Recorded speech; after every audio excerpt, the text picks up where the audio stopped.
bicara ilmu sempena Isra wal Mi'raj.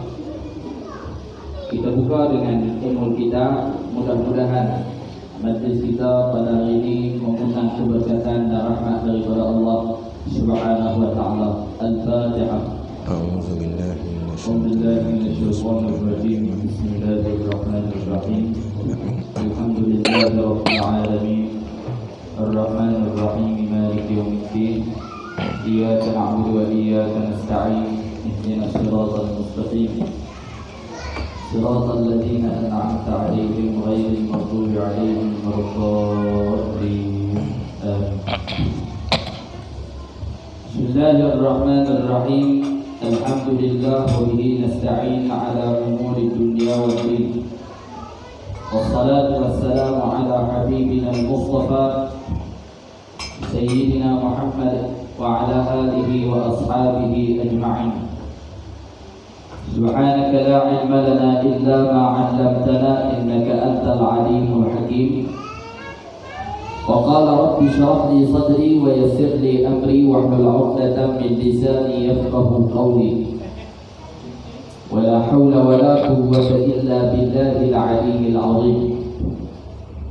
رضينا بالله ربا وبالإسلام دينا وبمحمد نبيا ورسولا. Rabbi yassir wa la tu'assir. Allahumma Rabbi tammim bil khair fa ya arhamar rahimin. Amma ba'du. Yang saya hormati Abang Mat seisi keluarga selaku tuan rumah, seluruh para pimpinan masyarakat, ibu-ibu, ayah-ayah yang saya raikan, Al-Fadil Ustaz Syakir Nasuha, Timbalan Pondok ataupun Maktafil Qiyam di Batu Hampa, yang merupakan ahli bina yang kita jemput pada hari ini, tuan-tuan, puan, muslimin, muslimat, adik-adik, kakak-kakak, semua yang hadir pada hari ini, mudah-mudahan kehadiran kita dan pertemuan kita mengundang keberkatan dan rahmat daripada Allah Subhanahu wa taala. Alhamdulillah, seperti mana biasa, marilah sama-sama kita tingkatkan rasa syukur kepada Allah Subhanahu wa taala, yang mana pada pagi ini dan pada hari ini Allah taala masih lagi mengizinkan kita untuk meneruskan kehidupan. Masih lagi kita mampu untuk menikmati segala nikmat yang ada, sehinggalah Allah Ta'ala gerakkan kita pada hari ini untuk mari ke majlis yang cukup mulia, iaitulah majlis ilmu yang dibentangkan kelebihan yang cukup luar biasa. Antara hadis yang menceritakan tentang kelebihan berada dalam majlis ilmu, Nabi SAW pernah bersabda, Man kharaja fi talabil ilmi fahuwa fi sabilillah hatta yarji'a atau kama qala. Nabi sebut, man kharaja fi talabil ilmi, siapa-siapa yang keluar daripada rumahnya ataupun terbit daripada rumahnya dengan tujuan untuk mencari ilmu. Dia terbit daripada rumah dia nak pergi ke satu tempat yang tujuan dan matlamatnya untuk mencari ilmu. Saya yakin semua hak mari pada hari ini, kalau sakat kita nak mari makan, kita tak mari awal tengah hari lagi baru kita main. Tapi dengan sebab kita dengar ada penceramah yang hebat nak mari nak kongsikan ilmu, nak cerita tentang peristiwa Isra wal Mi'raj, peristiwa yang berlaku di zaman Nabi SAW, atas dasar hati rasa gairah untuk menimba ilmu, menuntut ilmu, maka ustaz takkan sampai kita sampai lah. Jadi Nabi sebut, makharaja fi talabil ilmi, siapa yang keluar daripada rumahnya ataupun terbit dengan tujuan nak cari ilmu, fahuwa fi sabilillah, perbuatan dia dianggap fi sabilillah, menegakkan agama Allah di jalan Allah. Maknanya kelebihan orang mari mengaji, orang menuntut ilmu, dia punya kelebihan dia sama seperti orang yang berperang di medan perang dengan tujuan nak menegakkan agama Allah Subhanahu wa taala. Sampai bila dia dapat kelebihan tu? Hatta yarji'a, sampailah dia balik. Jadi kalau kita nak dapat banyak kelebihan tu, kena balik lambat dia. Untuk nak bagi balik lambat, insya-Allah ustaz akan habis lambat lagi.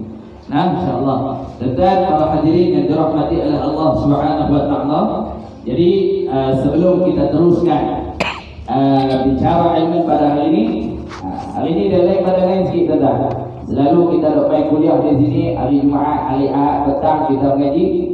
Ustaz seorang je, dia baca kitab kemudian dia hurai. Dia baca kitab kemudian dia hurai. Kalau dia tak baca orang tu, maknanya habislah kuliah tu. Adapun hari ini agak berbeza sikit, nama pun beza. Tak bagi kuliah, kita sebut bicara ilmu. InsyaAllah dia punya format program dia pada hari ini. Saya ditugaskan sebagai moderator. Memang rekan tanya tentang konsep moderator ni. Bahasa kita mudahnya tukang tanya lah. Jadi saya duduk di sini, saya tak ceramah. Jadi saya jadi tukang tanya. Saya tanya, dan bila ada orang tanya, sudah tentu ada orang jawab. Siapa yang akan jawab? InsyaAllah penceramah yang khas kita jemput pada hari ini, Fadil Ustaz Nasuha, Ustaz Ustaz Syakir Nasuha. InsyaAllah dia bersedia untuk menjawab soalan demi soalan yang saya akan lontarkan. Dan insyaAllah saat lagi kalau ada masa, saya akan buka peluang kepada tuan untuk mengajukan soalan demi soalan kepada Fadil Ustaz. Boleh Ustaz? Jadi tanpa melengahkan masa, insyaAllah untuk round yang pertama. Untuk sebelum saya ajukan soalan-soalan yang akan dikupas pada pagi ini, jadi sudah tentulah tuan tertanya-tanya, siapa dia Ustaz Syakir ni? Nampak muka muda lagi, handsome ada sikit. Tak disebut handsome banyak lah, handsome sikit. Banyak duduk kat saya. Nampak muka pun handsome lagi, muka pun muda. Nikah kan tak nikah lagi. Kalau nikah dah isteri berapa orang. Kalau tak nikah lagi, nak nikah ke dah? Mereka nak cari sini. Kalau dah nikah dah, nak ada berapa orang. Umur berapa, lagu mana yang boleh mengajak di di Batu Hampa. Kemudian berasal daripada mana? Sedikit mukadimah 2-3 minit untuk ta'aruf ataupun pengenalan diri, insya-Allah. Falyatafaddal mashkur. Assalamualaikum warahmatullahi wabarakatuh. Bismillahirrahmanirrahim. Alhamdulillahil qail wa idh atayna Musal kitaba wal furqana la'allakum tahtadun. Sadaqallahul azim, yang bermaksud wa idh atayna Musal kitaba wal furqan, dan kenangkanlah ketika kami turunkan kepada Nabi Musa kitab Taurat dan keterangan-keterangan yang terkandung di dalamnya, yang membezakan antara yang benar dengan yang salah. La'allakum tahtadun, supaya kamu mendapat petunjuk. Suratul Baqarah, lembu betina, surah yang kedua pada ayat yang ke-53 daripada 286 ayat pada juzuk yang pertama. Asyhadu an la ilaha illallah wahdahu la syarikalah wa asyhadu anna sayyidana Muhammadan abduhu wa rasuluh. Allahumma salli wa sallim ala sayyidina Muhammad wa ala alihi wa ashabihi ajma'in. Subhanaka, maha suci engkau ya Allah. La ilma lana, kami tidak mempunyai pengetahuan. Illa ma'allamtana, selain dari apa yang engkau ajarkan kepada kami. Innaka antal alimul hakim, sesungguhnya engkau jualah yang maha mengetahui lagi maha bijaksana. Amma ba'. Alhamdulillah, kita sama-sama panjatkan syukur kehadirat Subhanahu wa ta'ala yang dengan limpah dan kurnianya diizin oleh Allah Subhanahu wa ta'ala kepada kita pada pagi ini untuk kita duduk di dalam satu majlis ilmu. Walaupun majlis ini tidak dibuat di surau atau di masjid, tetapi di rumah, tidak menjadi satu masalah, kerana di mana pun sahaja bumi ini dipijak, kita tetap menjunjung akan perintah Allah. Maka dengan ini, program yang kita buat pada pagi ini moga-moga diberkati di sisi Allah dan diredai, dan seterusnya Allah mengizinkan kita semua untuk dimasukkan ke dalam syurganya nanti di hari akhirat kelak, insya-Allah. Amin ya rabbal alamin. Yang saya hormati tuan rumah dan seluruh ahli keluarganya yang terlibat dalam menjayakan program pada pagi ini, yang saya amat sanjungi Al-Fadil Ustaz Syafiq Ramizan selaku moderator, juga sahabat juang dalam bidang dakwah ini. Ini kali kedua saya bersama dengan beliau. Kali pertama di apa nama tempat? Lenggong. Alhamdulillah. Dan seterusnya yang amat dikasihi kepada ayah-ayah, ibu-ibu, pemuda-pemudi muslimin dan muslimat yang dirahmati Allah sekalian. Baik. Jadi round yang pertama Ustaz, introduction, muqaddimah. Jadi nama diberi Muhammad Syakir bin Nasaha, berasal daripada Shah Alam, Selangor. Kalau ikutkan wong Jawa, orang ngomong Jawa. Ada Jawa sini? Nah, orang Jawa tapi tak erti cakap Jawa. Tu saya. Jawa sahabat bernam Selangor. Tapi membesar di Shah Alam. Kan? Jawa yang dah terkeluar daripada Jawa. Sebab apa tak erti. Sici, loro, telu, papak sampai papak je. Lepas tu tak erti nak sambung. Tapi tak apalah. Ya. Jadi pagi tadi kuliah subuh di Titi Gantung, kemudian diminta untuk isi slot ceramah di tempat tuan-tuan, meraihkan tempat tuan-tuan. Hari ini kita bersama pada kuliah duha. Saya isteri baru seorang. Kena faham tu, baru seorang. Isteri orang sini je, Pantai Besar. Orang panggil apa? Tesa. Nah, Pantai Besar. Tesa. Orang sini je. Memang kuliah bulanan pun banyak agak dekat kat kawasan sini, iaitu di Masjid Lama Jelai, kemudian Masjid Batu 14, Batu Kurau, dengan markas dekat situlah yang memang kuliah tetap bulanan. Memang tiap bulan pun ada balik sini. Jadi jalan sini pun ada biasa lalu, cuma tak tahu dalam kawasan ni ada inilah, ada taman, ada perumahan sini. Bau perasan, bau tahu. Jadinya dah berapa minit dah? Kan sekejap lagi cerita saya lebih banyak daripada cerita Nabi kan? Kemudian kita nak bagi semangat kepada anak-anak muda lah. Sebab saya tak macam Ustaz Syafiq Ramizan. Ustaz Syafiq Ramizan ni hebat. Dia dari kecil lagi dah memang diberi didikan agama sejak awal. Saya didikan agama bermula umur 25 tahun secara formal lah. Bukan masa kecil tu jadi kafir ke, dah lah. Nah, Islam juga. Nah, maknanya tapi masa 25 tu baru bersungguh. Kita baru bersungguh mengaji. Sebab saya sekolah kebangsaan, sekolah biasa, sekolah rendah kebangsaan, sekolah menengah kebangsaan. Bukan lepasan tafiz, bukan lepasan mana-mana sekolah agama lah. Sekolah biasa, sekolah kebangsaan. Tu bolehlah dapat sikit lah markah tu, bolehlah cukup-cukup makan, sambung belajar di Universiti Malaysia Police. Dalam, tapi bukan bidang agama juga. Diploma kejuruteraan meteorologi, kemudian degree ijazah sarjana muda kejuruteraan bahan material engineering. 6 tahun duduk sana. 6 tahun Ustaz ana duduk pelih, mujur tak jadi Wahabi lah. Nasib baik. Nah, masa tu ana ikut bawah Ustaz Yusaini, alhamdulillah, dengan Matin. Belajar dengan dia lah pelan-pelan. 6 tahun. 3 tahun diploma, 3 tahun degree, habis belajar. Kerja sekejap di Taling Jaya. Selama setahun je, sekejap je. Tapi masa kerja tu rasa lost lah. Rasa kita ni hidup entah apa-apa. Semayang jat ada, jat tak ada. Jat ada, jat tak ada. Kalang kabut kat tu semayang jenis Cak Alip Bud ni semayang. Nak degang-degung semayang, laju semayang. Fatihah tak tahu mana hujung mana pangkal. Alhamdulillahirrahmanirrahim wala dolin. Tak tahu dah dolin. Nah, jadi kita pun tak jadi lah. Aku ni takkan Allah cipta aku ni untuk pergi kerja balik kerja, pergi kerja balik kerja. Lepas tu pencen mati habis, gitu je. Tak ada apa-apa, jadi kosong hidup. Jadi kita pun mikir. Saya anak ketiga daripada 4 orang, tapi atas saya dua-dua perempuan. Jadi kalau ikut lelaki, saya sulung lelaki lah. Jadi kita mikir kan, aku ni anak sulung lelaki, Tapi agama apa pun tak erti. Dalam keluarga tak ada seorang pun jadi ustaz dalam bab agama. Jadi kita pun ambil langkah sendiri. Akhirnya saya letak jawatan dan berhenti kerja. Kemudian duduk di pondok Tok Guru Siddiq Noh, atau kita kenal dengan Ustaz Siddiq Noh lah sekarang ni di Berwah tu.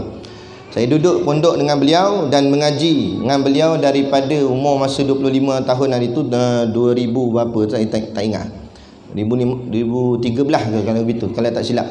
Sampailah sekarang masih lagi duduk dengan beliau di sekolah tu, dan sekarang bantu beliau dalam pengurusan pentadbiran sekolah dan memegang sebagai jawatan timbalan mudir Pondok An-Nur dan juga Mahat Tafiz Kiam. Jadi begitulah lebih kurang. Jadi nak ceritanya, tidak ada istilah terlambat untuk kita bersama dengan agama, untuk memperjuangkan agama, untuk kita mempelajari ilmu agama. Tak ada istilah terlambat.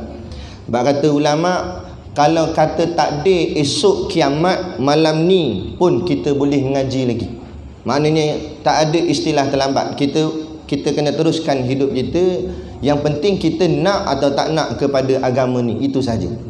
Itu pilihan di tangan kita. Jadi cukup sekadar itulah Ustaz. Lagi tak jadi Isra' Mi'raj lagi. Jadi saya nak. Okey, baik.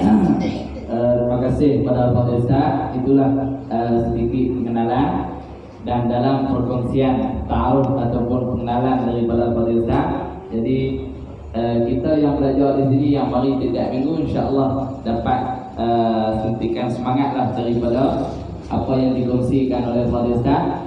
Dan bagi yang belum jadi orang lama, usia yang masih muda, baru 25 tahun, 26 tahun, bahkan 30 tahun, kalau masih ada mempunyai ruang dan peluang dan masih ada semangat untuk mengaji, maka pilih cari tempat-tempat yang khusus seperti yang cuba dicontohi oleh Fadhil Ustaz tadi. Cari di satu tempat yang khusus untuk sepenuh masa kita korbankan diri dan masa kita untuk ngaji.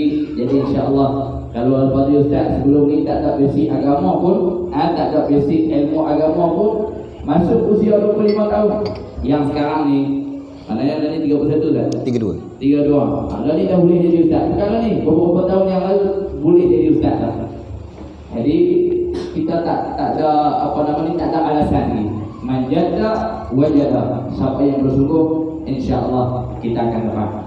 Baik, tuan-tuan para hadirin yang dirahmati oleh Allah Subhanahu wa taala. Tanpa kita sedar, hari ini kita telah pun berada pada 1 hari bulan 3 ataupun 1 Mac 2020 bersamaan 6 Rejab.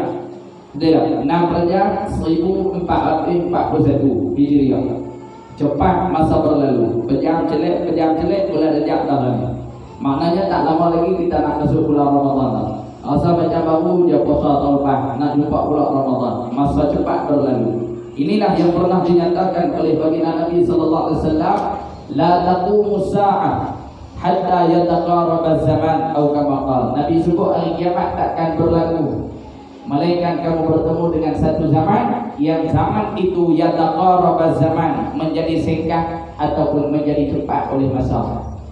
Walaupun zaman kita wallahu alam sampai ataupun tidak seperti yang disebut oleh Nabi, tapi telah pun ke arah itu, maka buatlah persiapan yang rapi supaya kita bertemu hari kiamat ataupun kita bertemu Allah hal keadaan kita telah pun membawa satu bekalan yang mampu membahagiakan kita. Baik, bila sampai bulan Rejab, tuan, umat Islam takkan lupa dengan peristiwa yang berlaku di zaman Nabi sallallahu alaihi wasallam. Yang mana peristiwa ini dirakamkan di dalam Al-Quran, yang surah Al-Isra. Allah berfirman, a'udzu billahi minasyaitonir rajim, bismillahirrahmanirrahim, subhanalladzi asra bi'abdihi lailan minal masjidil haram ilal masjidil aqsa. Al-ayat. Kata Allah Subhanahu wa ta'ala, maha suci Tuhan, yang mana Tuhan itu alladzi asra bi'abdihi lailan, yang telah pun memperjalankan akan hamba-Nya, iaitulah Nabi Muhammad, lailan, pada satu malam. Yang perjalanan itu minal masjidil haram ilal masjidil aqsa, daripada Mekah pergi ke Palestin, kemudian daripada Palestin naik ke Sidratul Muntaha bertemu Allah Subhanahu wa taala, kemudian patah balik lailan, hanya mengambil tempoh masanya lailan, satu malam saja. Untuk kita nak ketahui lebih lanjut berkaitan dengan peristiwa Isra wal Mi'raj, perjalanan yang begitu jauh, perjalanan yang begitu jauh itu hanya mengambil masa yang begitu singkat. InsyaAllah secara ringkasnya berkaitan dengan peristiwa Isra wal Mi'raj akan dikupas dan dihurai oleh ahli panel kita yang dijemput pada hari ini. Falyatafaddal mashkura.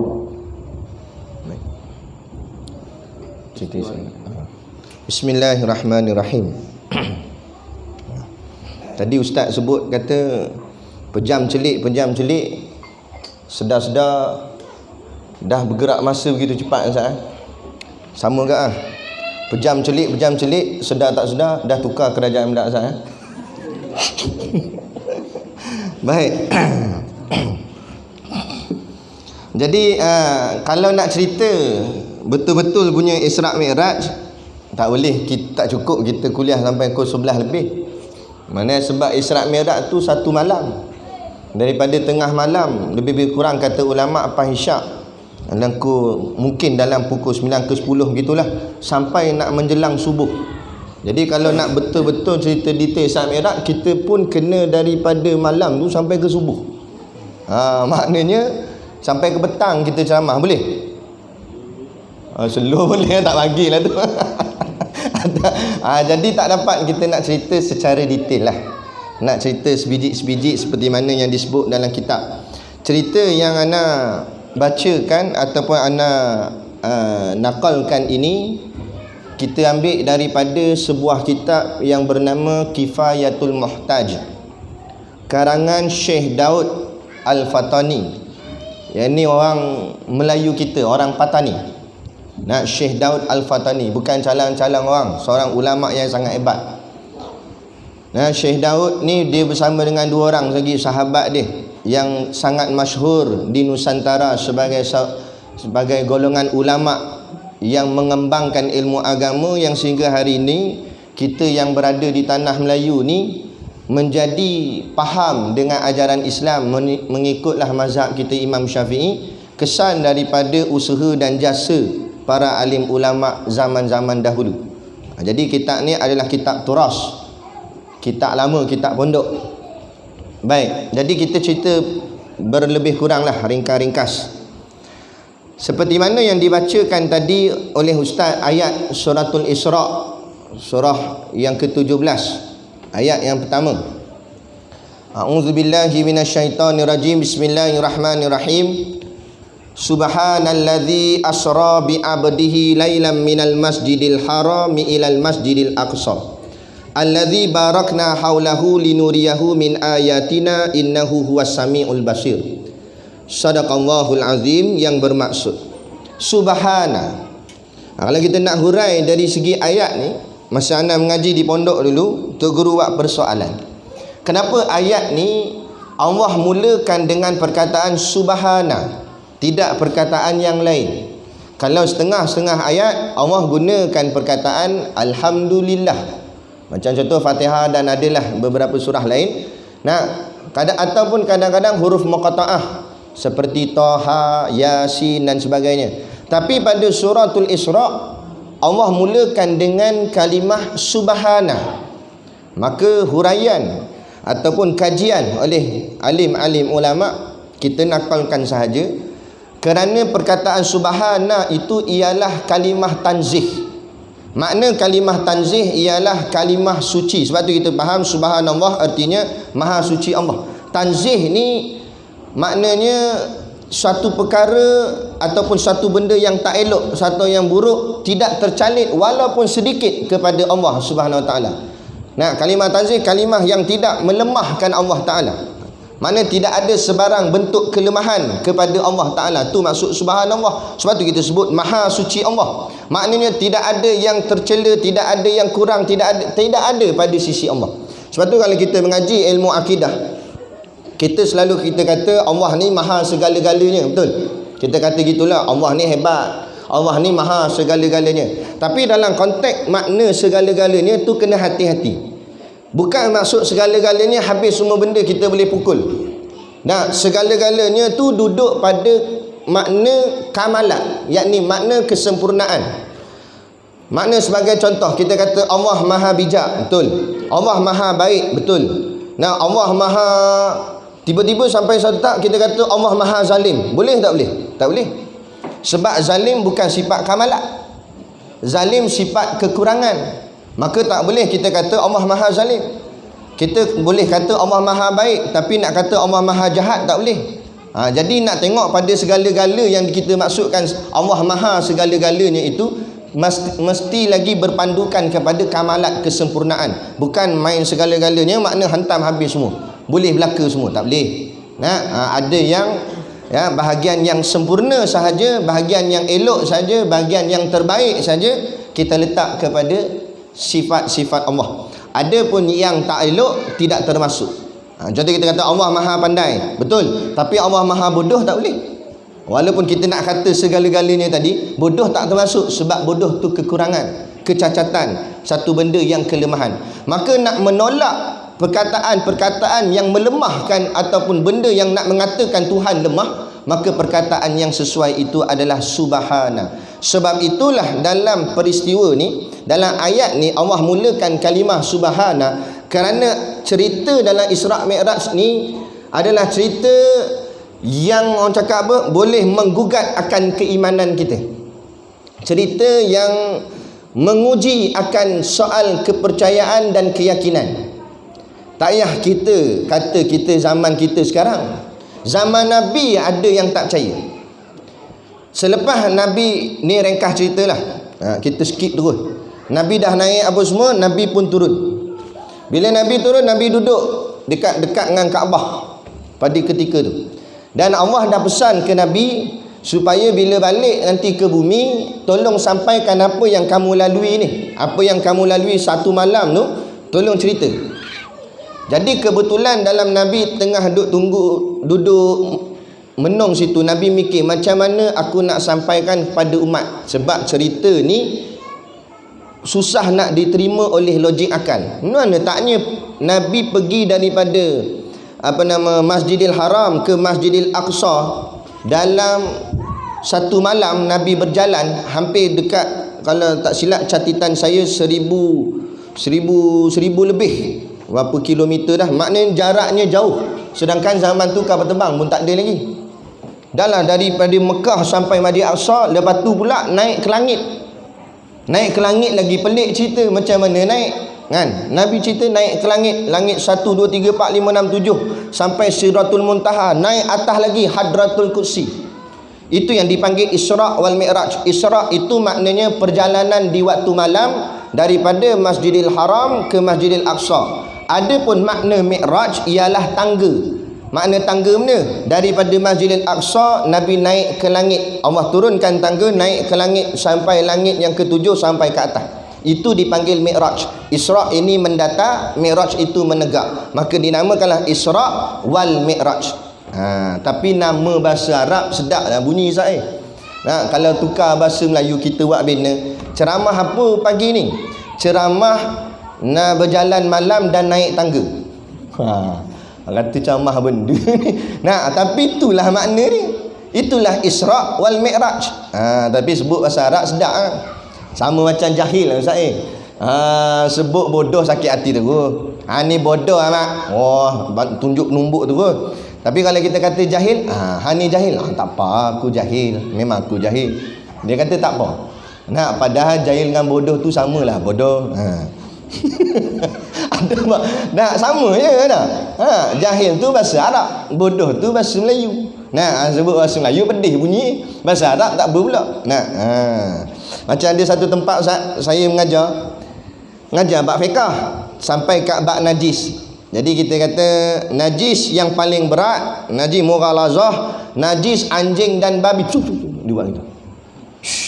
Kita tanya kenapa? Tak boleh sebut binatang tu. Ni masjid ni, dia kata. Tak boleh sebut nama binatang tu. Bak alih bayar tu tak boleh sebut, dia kata. Habis nak sebut mana? Saya tanya. Sebut khinzir. Mula dah khinzir. Tu saya kata khinzir tu bahasa Arab, babi tu bahasa Melayu. Nak hidung congek sama je dua-dua. Muka hodoh agak dua-dua. Babi pun hodoh, khinzir pun hodoh. Bahasa je beza. Bukanlah bila babi hodoh sangat, khinzir handsome sikit. Dah sama hodoh. Nah, betul tak? Kita balik jalan malam macam ni kan. Jalan kona-kona sini kan, jalan kona-kona. Tengah jalan bawa kereta tu tiba-tiba babi melintah. Takkan kita sebut khinzir, takkan sebut gitu. Nah, mesti kita kata babi. Ada pula salah. Dia yang salah bila mencarut. Mana mencarut? Kata orang babi tu baru salah. Dan kalau kata babi tu babi tak salah. Babi tak baik panggil babi tu babi. Tu nak panggil benda. Takkan nak panggil kucing. Nah, anda kena faham. Nah. Baik, kona jauh. Jadi Isra wal Mi'raj ni tadi ceritanya cerita yang orang cakap apa menyebabkan akal fikiran ni memikir betul tak betul, betul tak betul. Seperti mana bila Nabi tengah tunggu-tunggu tu datang si Abu Jahal. Ni dah balik dah, Nabi turun dah.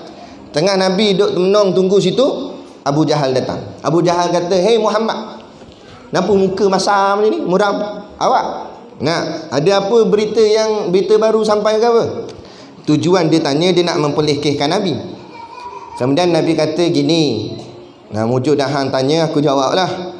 Nabi kata, aku baru balik daripada Masjidil Aqsa dan naik ke langit ni, langit 1 sampai 7. Aku naik ke atas. Nabi cerita nak apa Isra Mi'raj ni, Nabi cerita Nabi jalan sana apa semua.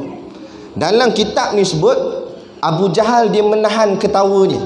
Dia nak ketawa tapi dia tahan. Sebab apa? Sebab bukan dia nak jaga hati Nabi, tapi dia nak buat seolah-olah Nabi ingat dia percaya cerita Nabi. Dengan tujuan dia nak mempelekehkan Nabi. Dia pun lepas tu dia buat sungguh lah, macam dengar tu sungguh. Lah kali bila habis Nabi cerita, dia tanya, Muhammad, ni hang cerita kat aku seorang, buat apa baik hang cerita kat semua orang? Nah, jadi dia kata, apa kata aku panggil semua penduduk Mekah ni, lepas tu hang cerita macam mana hang cerita kat aku ni. Nabi kata, lagi bagus. Senang kerja memang Allah suruh sampaikan pada semua. Nah, jadi yang ni lah masa kami mengaji dulu, Tok Guru kami kata, ini ada bagus juga si Abu Jahal ni. Ada bahagian bagus dia juga. Bagus mana? Bagus panggil kuliah.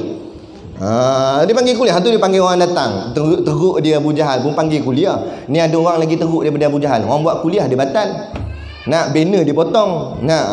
Tu Abu Jahal pun terkejut. Dia kata ada lagi Jahal dia aku. Tu bukan Abu Jahal, tu Abu Jahat namanya. Jadi Abu Jahal panggil habis, penduduk Mekah macam ni. Ada cerita baru ni, ada cerita baru. Tujuan dia panggil bukan dia nak tolong Nabi, tapi dia nak biar semua orang gelakkan Nabi dengan cerita yang mengarut tu, dia kata. Tu tujuannya. Akhirnya dipanggil.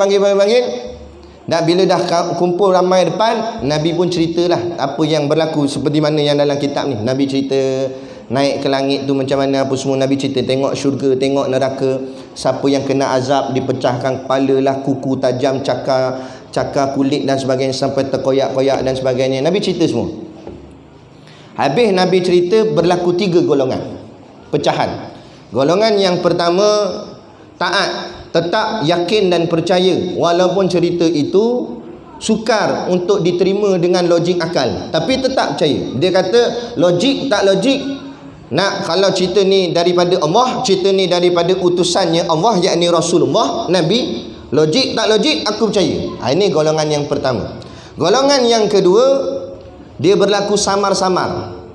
Golongan kedua ni asalnya dah beriman, dah mengucap 2 kalimah syahadah, dah beriman dengan Allah dan Rasul, tapi bila dengar cerita ni dia diam kejap. Yang lain aku percaya, tapi bila datang cerita ni nak kena check dulu. Dia kata macam pelik je cerita ni, dia kata macam tak logik, main naik ke langit pula bagai. Ni golongan kedua.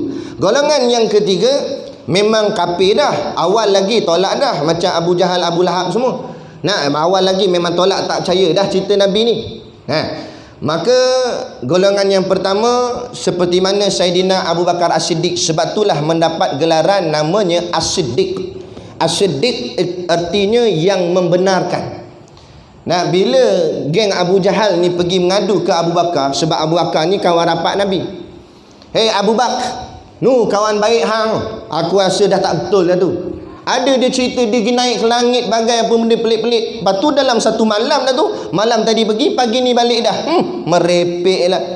Kemudian Abu Bakar tanya siapa dia yang cerita tu. Nak kawan baik hang lah, siapa lagi? Muhammad, kata dia. Kata pengikut si Abu Jahal. Kata Abu Bakar, lah, kalau Muhammad yang kata, tak payah kata naik ke langit, jauh daripada tu lagi aku tetap akan percaya, kata Abu Bakar. Nah, ayat ini sebab tu Saidina Abu Bakar Nabi gelarnya dengan panggilan Abu Bakar As-Siddiq, kerana dia membenarkan apa saja yang Nabi kata. Nah, kita bukan kalau boleh dah, mesti kita kena jadi macam Saidina Abu Bakar. Ini hari ni bukan persoalan tentang masalah naik ke langit. Allah suruh potong tangan pencuri pun tak percaya dah. Ni penyakit umat akhir zaman. Allah suruh sebat orang berzina, takkan nak sebat kot. La ilaha illallah. Dan kalau kita ada zaman Nabi tu, kita lah orang pertama yang akan lawan. Ni apa jenis punya manusia gini? Ini. Kemudian yang kedua, golongan yang kedua ni sama-sama tadi ni. Dia kata tak, yang lain aku percayalah, tapi bila sampai cerita naik ke langit ni payah nak terima ni, dia kata. Pelik sangat.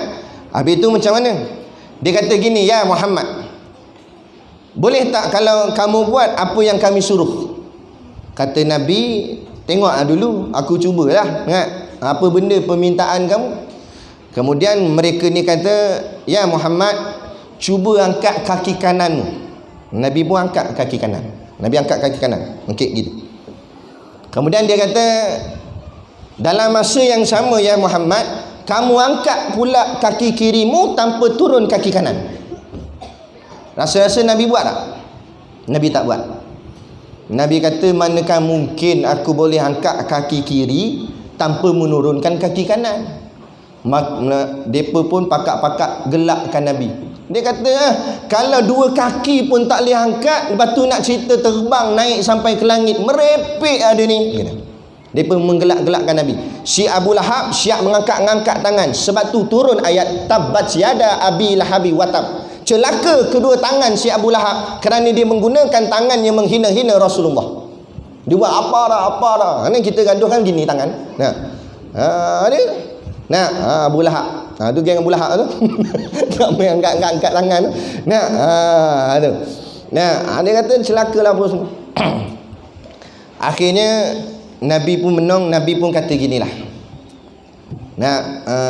Mungkin Saidina Umar ada jawapan dia, kata Rasulullah.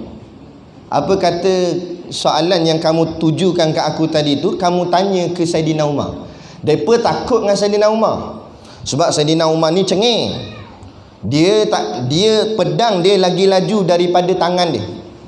Gerak pedang dulu. Saidina Umar ni. Lepas tu saya cakap, kalau Saidina Umar ada lagi sampai sekarang ni, sampai zaman lah ni, saya rasa berdarah parlimen tu. Jenis degil sikit, degil gitu. Ada.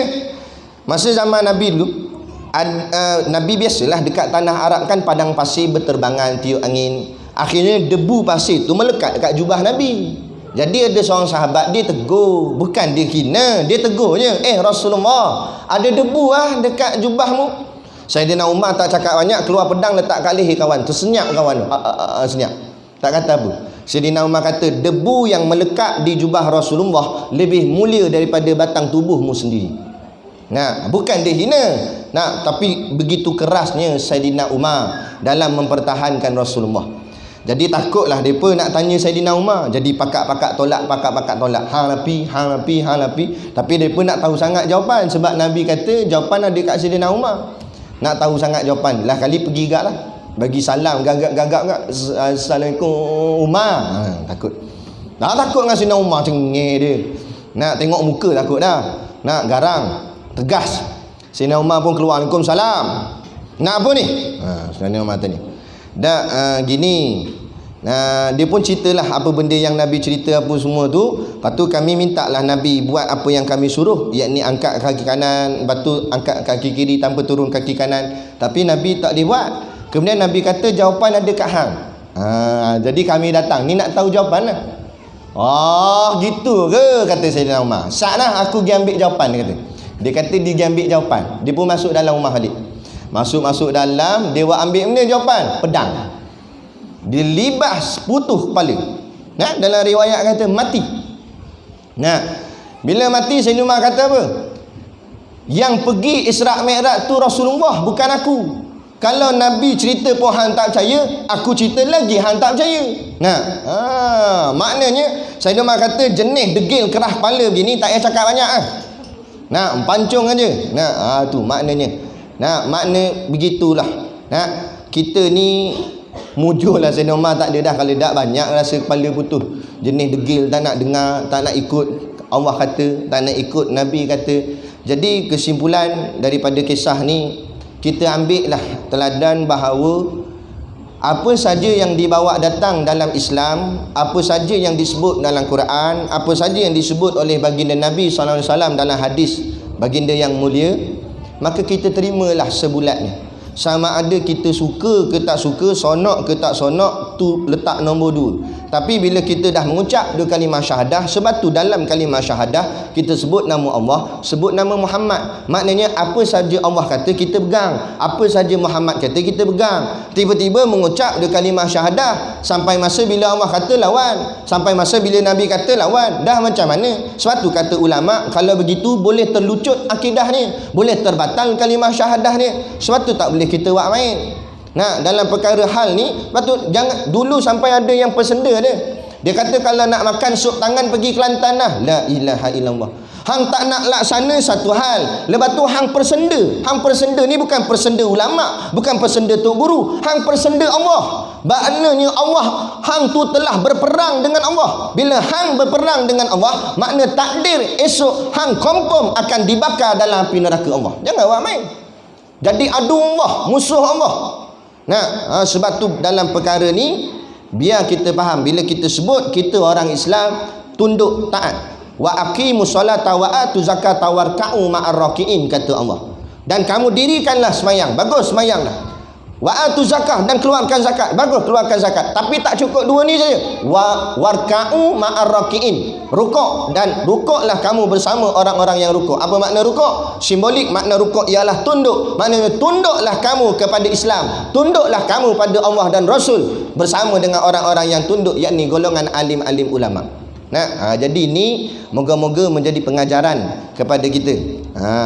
Isra' Mi'raj saya punya cerita terus sampai hujung je. Ada banyak kalau nak cerita. Nah, tapi itulah. Nah, saya boleh juga nanti cerita. Memang banyak. Dia kami dulu kitab ni nipis ya. Nipis ni ya. Nah, kami baca start bila masuk 1 Rejab di pondok, begitulah. Tiap-tiap tahun tradisinya start 1 Rejab tok guru akan tawakuf semua kitab lain. Masuk tawakuf tu hold sekejap, berhenti sekejap kitab lain. Kemudian tok guru fokus kitab ni saja, Kifayatul Muhtaj. Tapi khatamnya bila? Kadang-kadang sampai raya haji baru khatam. Padahal kitab ni nipis je. Dibaca bukan macam kuliah kita sebulan sekali, tak. Dibaca tiap-tiap hari.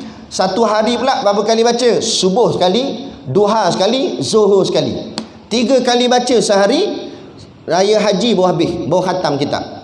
Maknanya panjangnya nak cerita dia, cerita satu-satu apa yang Nabi nampak, apa yang Nabi tengok. Ada Nabi berjalan, tiba-tiba datang jin ifrit. Apa yang Nabi baca, nak Nabi jalan, kerana ada perempuan tegur Nabi. Siapa tu, tanya Nabi kepada malaikat. Panjanglah nak cerita.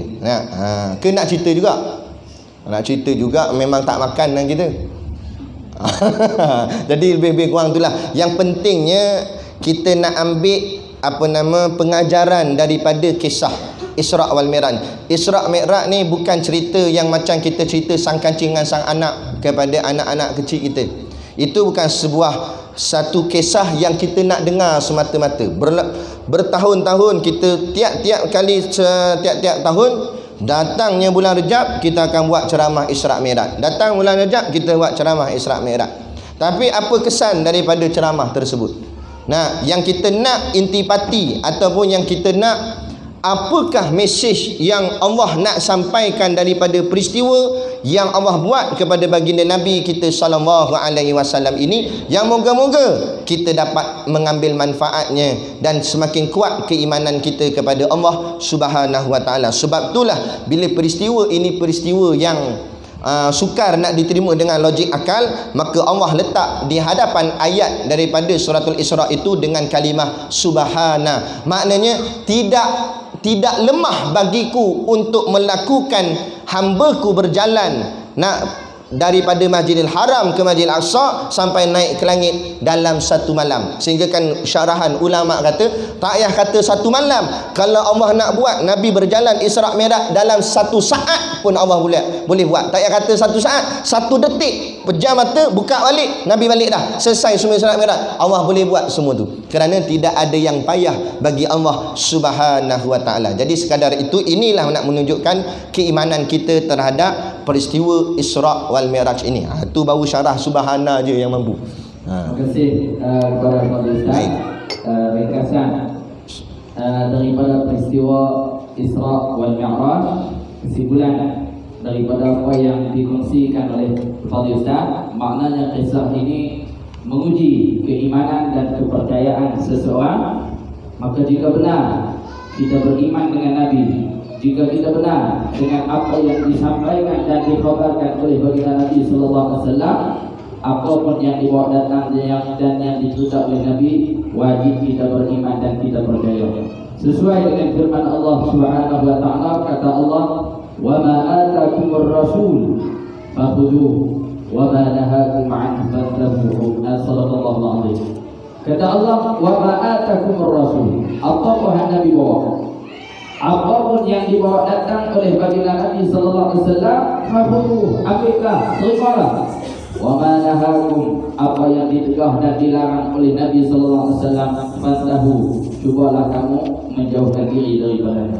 Baik, para hadirin yang dirahmati oleh Allah Subhanahu wa taala, walaupun ringkas tadi dah sampai ke penghujung dalam ringkasan peristiwa yang dikongsikan oleh Al-Fadhil Ustaz tadi, cuma boleh dikatakan semua di kalangan umat Islam, khususnya di bumi Malaysia ni, bila sebut kata Isra' wal Mi'raj sinonim dengan peristiwa ini, orang akan kaitkan dengan ibadah salat ataupun sembahyang. Dan jadi biasa, mana-mana penceramah pun kalau kata dia cerita bab Isra' wal Mi'raj, dia akan kaitkan dengan ibadah sembahyang. Jadi soalannya Ustaz, untuk menjimatkan masa, saya gabungkan beberapa soalan dalam pusingan. Yang pertama, bagaimanakah salat itu disyariatkan? Dan yang kedua, bagaimanakah kelebihan orang yang mampu menjaga dan pelihara ibadah sembahyang sebaik mungkin? Dan yang ketiga, bagaimanakah keadaan mereka yang cuba untuk mengabaikan perintah sembahyang ini? Tiga perkara. Yang pertama, bagaimanakah salat itu disyariatkan? Dan yang kedua, apakah kelebihan terhadap mereka yang mampu menjaga ibadah sembahyang ini sebaik mungkin? Dan yang ketiga, bagaimanakah keadaan mereka yang berani untuk mengabaikan ibadah salat ini? Ringkas jawabannya insya-Allah pada tafadhal mashkur. Ada masa berapa lagi? Untuk ni 5-6 minit. Oh, pendek. Okey, baik. Tak sangka masa berjalan betul. Baik, jadi berkenaan dengan solat ni lah. Bila dengar cerita Isra' Mi'raj ni, antara intipati yang sangat penting iaitu solat. Kerana sebelum tu kita kena faham, peristiwa Isra' Mi'raj ni berlaku sesudah Amul Huzni, tahun kesedihan, di mana kematian pakcik saudara Nabi iaitu Abu Talib, kemudian disusuli selang beberapa hari je kata setengah pandangan, kemudian kematian pula isteri tercinta Sayyidatina Khadijah. Tak cukup dengan kesedihan dua yang disayangi Nabi, Nabi usaha dengan seorang khadamnya berdua sahaja berjalan daripada Mekah ke bumi Taif. Tuan-tuan kalau rajin yang pandai IT, search budak anak-anak muda kan, search Google Map, cari mana Mekah, kemudian search Taif, tengok jarak macam mana Mekah dengan Taif. Bayangkan bagaimana Nabi berjalan kaki, bukan naik kenderaan, jalan kaki, dengan harapan di Taif itu orang akan menerima dakwah Nabi. Antara banyak tempat Nabi pilih Taif kerana Taif ada saudara jauh Nabi sebelah mak Nabi. Nah, saudara jauh, dia punya bau-bau bacang. sebelah mak Nabi ada duduk di situ. Jadi dengan harapan kalau geng-geng saudara ni bolehlah ikut kot, bolehlah terima.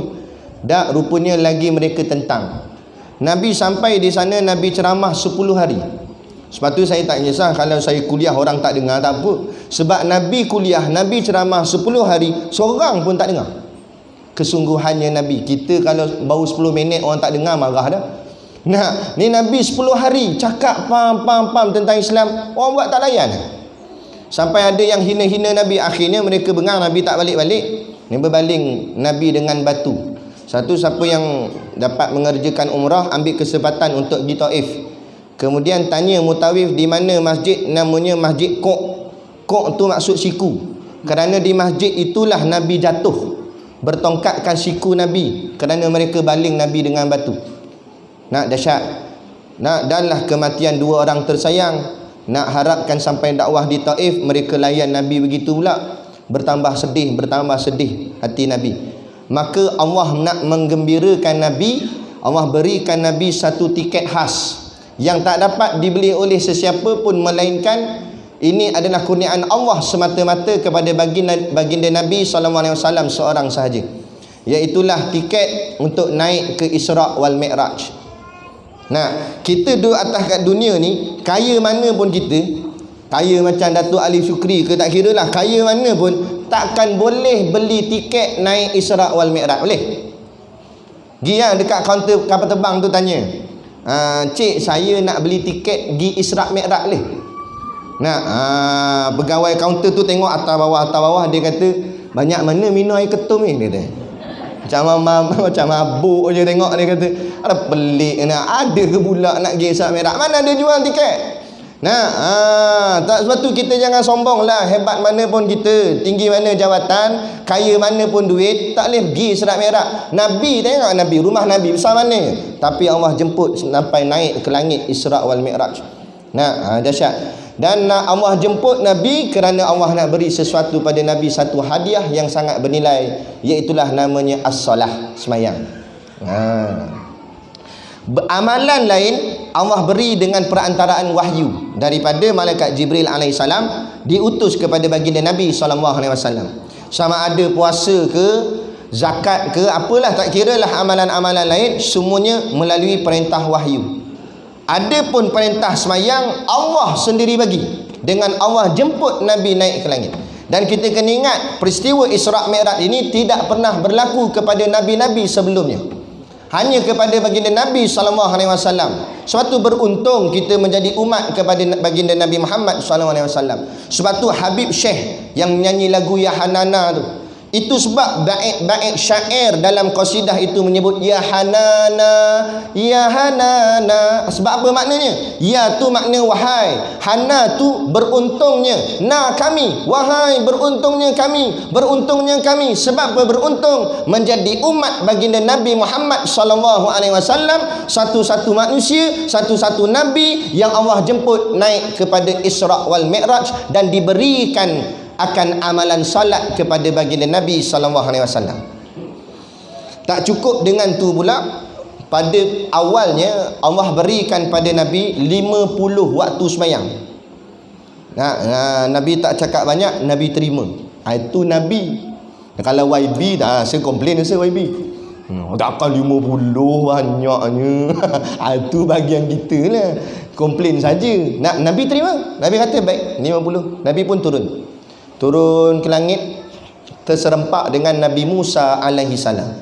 Nabi Musa tanya, apa yang Allah beri kepada engkau? Maka jawab Nabi, 50 waktu semayang. Nabi Musa terkejut. Nabi Musa kata, aku dan kaumku badannya besar-besar, tinggi-tinggi, tenaga kuat-kuat. Sebab orang zaman dulu besar-besar, dia makin lama makin kecil, makin kecil. Seingat saya dulu pun, zaman saya sekolah menengah dulu, masa saya form 1 tingkatan 1, saya tengok budak tingkatan 5 macam bapa orang lah, besar badan. Lah ni pergi tengok tingkatan 5 macam darjah 1. Kecil je. Orang manusia akan makin kecil, umur pun makin singkat. Sebab tu orang muda cepat kahwin. Orang yang sudah muda banyakkan kahwin. Nah, tapi nak ceritanya umur makin singkat. Nah, jadi kata Nabi Musa alaihissalam, kaum aku badan besar, kuat-kuat, umurnya panjang, tenaganya hebat, pun rasa tak mampu kalau 50 waktu. Ini kan pula kaummu ya Muhammad. Kaummu tu kecil-kecil badannya, kuruh-kuruh pula. Kan? Lepas tu umur pun singkat, rasa tak larat mereka ni buat 50. Lepas tu Nabi Musa bagi cadangan, cuba tanya ke Allah, boleh tak minta kurang. Mula-mula Nabi segan juga dah, tapi Nabi Musa kata begitu, Nabi pun naik balik ke langit. Naik balik jumpa Allah. Tapi maksud jumpa Allah ni jangan salah faham, bukan Allah duduk di situ. Itu akan rosak dari sudut akidah Ahlussunnah wal Jamaah. Allah tidak bertempat. Habis jumpa Allah tu wallahu a'lam macam mana, tapi kita tidak meletakkan tempat pada Allah. Jadi bila Nabi minta kepada Allah, kata ya Allah, boleh tak kurang sikit sebab rasanya kaum aku tak mampu. Nah, maka Allah turunkan 5. Dan Nabi turun balik jumpa Nabi Musa. Nabi Musa tanya lagi, berapa Allah bagi? 45 dah. Nabi Musa kata tak boleh, 45 pun tak larat, aku kenal sangat kata. Tengok muka pun tahu dah. Kita semua memang sama, ustaz pun lebih kurang. Lain kali naik balik Nabi kita, naik turun lagi, Allah turun 55. Benda ni berulang, banyak kali berulang, sampai 50, turun 45, turun 40, turun 35, turun 30, turun 25, turun 20, turun 15, turun 10. Lah kali tinggal 5. Bila 5 tu Nabi turun, Nabi Musa tanya, berapa dah Allah bagi? 5. Nabi Musa kata 5 pun tak larat. Betul kata Nabi Musa. Nampak? Kita 5 ni pun Allah jenuh. Betul tak? Habis mayang zuhur kan, habis mayang zuhur dia pun buat kerja, tengok-tengok azan asar. Asar dah. Cepatnya baru saat ni tadi mayang zuhur, komplain dah. 5 waktu tu pun komplain dah. Nabi Musa kata tak larat kaummu ni 5 ni, gilah naik kurang lagi. Tu nasib baik Nabi Muhammad. Nabi kata apa? Dahlah aku segan dah minta kepada Allah, Allah turun daripada 50 sampai 5 je. Kalau kita lah yang jadi, rasa naik balik rasa. Naik balik turun lagi. Nampak? Lah kali tinggal 1 ke apa tak tahu lah. Tu bahagian kita. Tapi Nabi ni sifat dia segan, nak malu kepada Allah. Dia buat pun kerana umat. Kalau ikut asal Nabi terima je 50, tapi sian kat umat. Sebab tu Nabi sayang umat dia. Kita yang kurang sayang ke Nabi. Akhirnya turunlah bawa dengan 5 tu. Kemudian dalam riwayat kata Allah berfirman, Allah bagi tahu, ya Muhammad, walaupun aku turun dah sampai ke 5 waktu semayang, tapi pahalanya sedikit pun aku tidak kurangkan daripada 50 waktu semayang. Maknanya walaupun kita buat 5 waktu ni je, tapi pahalanya sama macam kita buat 50 waktu semayang. Bayangkan, satu waktu tu pahala macam 10 waktu. Sebab tu nanti di padang mahsyar, umat-umat Nabi sebelum Nabi Muhammad ni, dia akan lihat ada satu kumpulan umat ni pahalanya menimbun sampai ke langit, tinggi pahala. Maka ditanya, siapakah gerangan mereka yang pahalanya begitu tinggi sangat begitu? Sampai tinggi sangat pahala, banyak sangat pahala ni. Siapa dia? Umat mana ni? Maka kata itulah umat-umatnya Nabi Muhammad SAW. Kemudian mereka tanya, umat Nabi Muhammad hidup berapa tahun? Lama ke mereka hidup? Kami ni hidup 1000 tahun. Umat zaman dulu ada yang hidup 1000 tahun. 1000 tahun hidup, jarang-jarang mati. Sampai kata tok guru kami masa baca kitab sirah, kitab tafsir, dia kata lamanya hidup sampai jarang-jarang mati. Bila ada mati, terkejut semua orang. Mati? Sebab jarang mati. 1000 tahun baru seorang mati, 1000 tahun seorang mati. Terkejut. Sampai yang terkejut pun mati juga. Nampak? Macam kita ni lumrah dah, selang 2 hari dengar ada kematian, selang seminggu ada kematian. Sebab umur singkat, dulu umur panjang-panjang. Kemudian kata mereka, siapa mereka ni? Umur berapa lama sangat hidup sampai pahala banyak begini? Cerita-ceritanya kata umat Nabi Muhammad ni singkat je, 80 tahun gitu je umur paling kuat. Yang setakat ni rekod pun 95 kan? Yang lain tu adalah kadang-kadang 60, 70 gitu dia kata. Tapi awak pahala banyak macam ni, macam hidup ratusan tahun, macam 1000 tahun. Kerana Allah kasih kepada baginda Nabi Muhammad SAW, maka Allah melimpahkan akan ganjaran pahala kepada umat baginda Nabi. Buat sedikit, pahalanya banyak. Kita semayang jemaah 27, semayang seorang satu. Nampak? Allah Maha Pemurah lagi Maha Penyayang. Tapi kita tak pandang yang itu. Kan? Kita tak pandang yang itu. Kita pandang gaji banyak kita nampak. Nah, cuba macam kita masuk tempat kerja, bos kita kata, mu pilih nak gaji 1,000 ke nak gaji 27,000. Tapi ginilah aku cerita, dia kata gaji 1,000 hang buat kerja seorang-seorang, semua hang kena buat sendiri. Tapi kalau gaji 27,000 hang buat ramai-ramai, satu geng, ramai-ramai buat kongsi-kongsi kerja, tapi gaji setiap seorang aku bayar 27,000. Jadi hang rasa hang nak pilih yang mana? Bos tanya pekerja ni pun benong lama, tak boleh ni, dia kata kena buat istikharah dulu, dia kata. Nah, bongoklah pekerja tu. Dan fikir apa lagi bila dengar gaji 1,000 dengan 27,000. 1,000 kerja seorang-seorang, 27,000 kerja ramai-ramai, tapi gaji 27,000. Maka mestilah nak ambil yang 27,000 kerja ramai-ramai. Nah, tapi banyak kita pilih mana? Pilih kerja 1,000 tu lah gaji. Sebab apa? Sebab Allah bagi dalam bentuk pahala. Bila dalam bentuk pahala tak nampak. Pahala pula nak dapat bukanlah nanti hari kiamat esok baru nampak. Lah ni mana nampak? Nah, sebab tu Allah sengaja melambatkan, sebab Allah nak uji akan keimanan kita. Nah, macam kita hadir kuliah ni, Allah boleh buat kalau Allah nak bayar cash, terus Allah bagi. Kita mengaji ni tiba-tiba rasa tebal bahagian punggung. Awak macam ada tebal ni, kita pun congek sikit tengok-tengok, tu dia 5,000 bawah punggung. Allah bagi cash sebab dengar kuliah, Allah bayar 5,000. Itu pun tidur 5,000. Yang jaga 10,000. Nah, lagi lama kuliah, lagi naik punggung. Makin banyak Nah, kalau begitulah nak suruh ustaz berhenti ke ustaz jalan?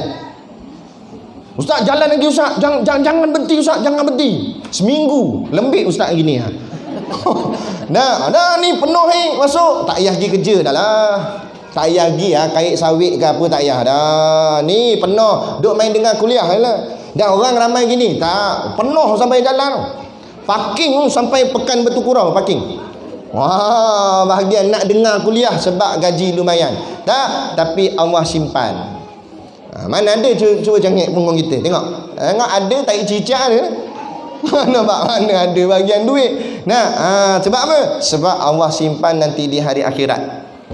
Itulah namanya iman. Apa makna iman? Percaya. Siapa yang percaya Allah akan berikan ganjaran pahala di hari akhirat esok, maka dia yakin sungguh sekarang dia buat betul-betul. Macam tadilah macam ustaz sebut. Nak ganjaran siapa yang menjaga solat. Kalau dia yakin bahawa solat dia akan Allah berikan ganjaran yang lumayan, dia akan jaga solat dia betul-betul di dunia ni. Sebab dia yakin. Sebab apa yakin? Yakin itulah perkataan bahasa Melayu, bahasa Arabnya iman, percaya. Inilah iman. Nah, kalau tinggi iman kita, tinggi keyakinan kita, tinggi kepercayaan kita, kita akan buat sungguh-sungguh. Sebab tu iman itu boleh dilihat dengan kerja amalnya. Kalau amalnya sungguh-sungguh, buat sungguh-sungguh, itu insya-Allah makna menunjukkan bahawa keyakinan dan kepercayaan imannya cukup tinggi. Tapi kalau buat lebih kurang, kadang-kadang angkat takbir pun lembik. Malas. Kadang-kadang takbir lagi-lagi sembahyang subuh 2 dalam 1. Nah, 2 dalam 1 takbir ustaz. Sekali takbir sekali muak. Allah sembahyang gitu nak tunjuk pada Allah dah macam mana. Nah, tapi ada hati nak masuk syurga.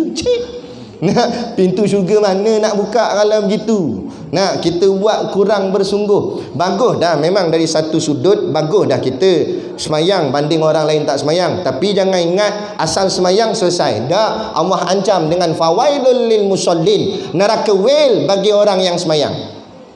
Jangan ingat mudah-mudah gitu je. Nah, maknanya kalau orang semayang pun Allah beri ancaman neraka, apatah lagi yang tidak semayang. Nah, maknanya semayang bukan, jangan kita tukar persepsi. Jangan lagi kita faham bahawa alah tak apa, asal semayang udah. Bukan boleh, mana boleh begitu.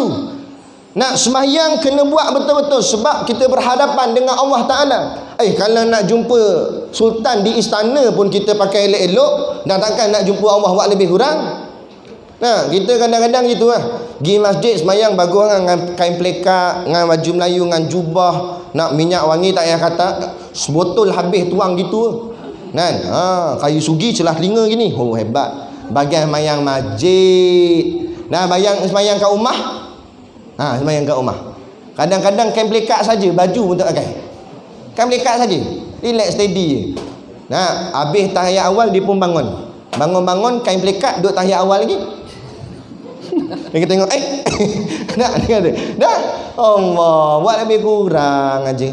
Tapi jumpa YB kan main dengan baju batiknya, dengan minyak wangi, rambut sikat rapi. Tiba jumpa Allah buat lebih kurang. Tapi nak syurga Allah, nak Allah murahkan rezeki. Nah, jadi bila kita dah faham perkara ni, kita buat bagi elok semayang kita.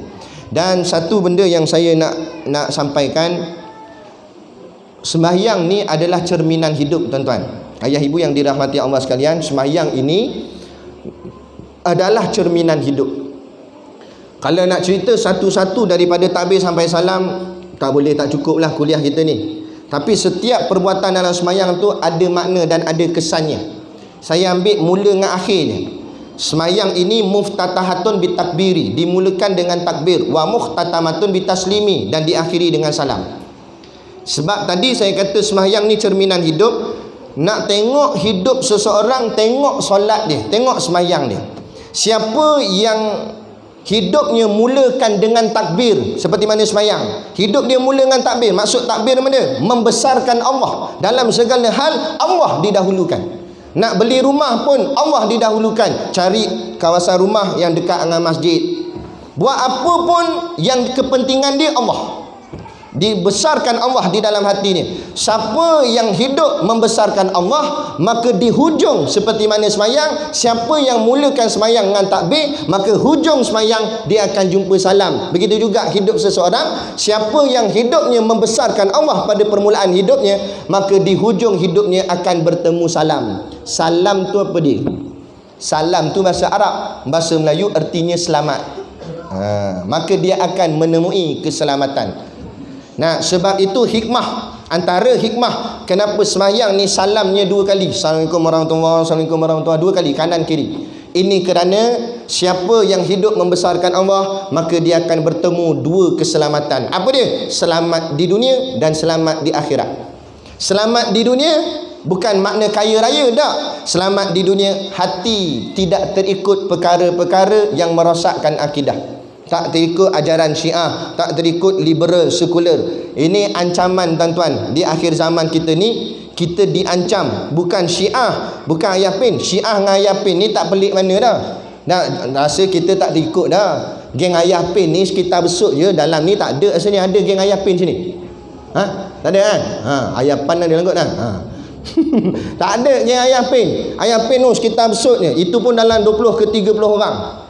Nah, geng Syiah pun jarang lah nak jumpa. Majoriti ramai lagi akidah Ahli Sunnah wal Jamaah. Tapi dalam akidah Ahli Sunnah wal Jamaah, hari ini mereka meracuni masyarakat dengan pemikiran sekularisme, liberalisme dan pluralisme. Bahaya, tuan-tuan. Antara pemikiran mereka ni, cara pakai sama je. Dia pakai baju Melayu juga, dia kopiah atas kepala juga, tapi fikrahnya berbeza, pemikirannya berbeza. Antara pemikiran yang merosakkan ialah mereka mengatakan semua agama sama. Nah, semua agama sama. Dia kata siapa baik semua masuk syurga. Hindu baik pun masuk syurga. Nah, Kristian baik pun masuk syurga. Habis rosak akidah. Nah, dan dia galakkan kita memuji-muji agama lain. Sampai hari ini masyarakat kita tidak ada rasa sensitif dengan agama. Dulu Tok Guru kami pesan, orang mengaji jangan lalu di bawah rumah orang kafir, takut tak berkat ilmu. Sampai situ suruh diberi. Kita ni ada rasa sensitif dengan agama. Kalau lalu pula dekat kedai orang Cina ke kedai orang kafir, jangan lalu kat kaki lima dia, corner jauh sikit. Sebab takut-takut kat kaki lima kedai dia ada air babi jatuh, takut melekat ke baju. Supaya sensitif. Lah ni tak ada sensitif, siap makan lagi dalam kedai Cina. Tak rasa apa-apa. Dia kata babi pun okey juga, dia kata. Kepala hotokmu. Nampak habis jadi rosak. Sebab apa ni? Tidak ada sensitif dalam bab agama. Dihilangkan, dikikis. Ini ajaran yang sesat. Hati-hati. Inilah akhir zaman kita keadaan sekarang ni. Tolong cek anak-anak, ayah-ayah ibu yang dirahmati Allah sekalian. Nah, jadi makna kata cerminan hidup sembahyang ini mulakan dengan takbir dan disudahi dengan salam. Dan kalau kita tengok sembahyang orang tu jenis kelang kabut, nak cepat sembahyang laju, maknanya hidup dia pun mesti kelang kabut. Confirm, saya berani jamin. Saya berani jamin. Kalau sembahyangnya tak tentu arah, hidupnya pun mesti tak tentu arah. Hidupnya tak ada berkat. Jadi kelang kabut macam mana dah. Jadi kuncinya senang. Kalau kita nak betulkan hidup kita, betulkan solat kita, tu je kunci dia. Tak payah pergilah ke motivasi ke apa ke, macam mana nak hidup harmoni dah. Tak, balik pada agama, tu je. Balik pada Islam, balik pada Quran, balik pada hadis. Betulkan solatmu, maka akan betullah hidupmu. Kerana hidupmu bergantung kepada solatmu.